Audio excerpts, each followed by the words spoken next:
Bus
ఎప్పుడైతే పడిందో అది బస్సు మనం ట్రైన్ చూపించి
ట్వెల్వ్ టైంలో సౌండ్ వచ్చింది. ఒక నిమిషం.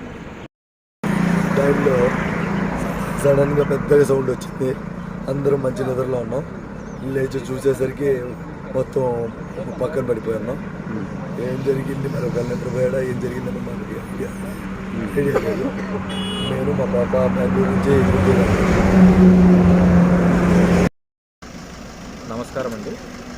నిన్నటి రోజు రాత్రి 12 నుంచి 1 గంట మధ్యలో ఈ బెంగళూరు నుంచి విజయవాడకు పోయేటటువంటి హెచ్పి ట్రావెల్స్ ప్రైవేట్ బస్సు ప్రమాదానికి గురి కావడం.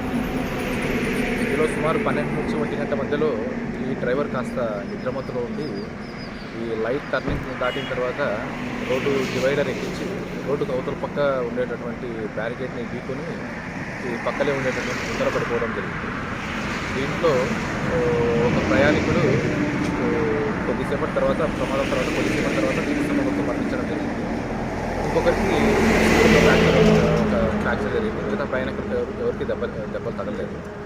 ఇందులో ముఖ్యంగా ఈ బస్సు డ్రైవర్ ఎవరైతే ఉన్నారో అతను నిద్రపోవడం వల్లనే ఈ యొక్క ప్రమాదం జరిగినట్టుగా మేము భావిస్తున్నాము ప్రాథమికంగా. ఇంకా తర్వాత సీన్లో ఇంకా డిస్టర్బెన్సెస్ అవి ఉన్నాయి. సో దీనిపైన సంబంధితులతో కంప్లైంట్ తీసుకొని విచారణ చేపట్టి ముందుకు పోవడం జరుగుతుంది.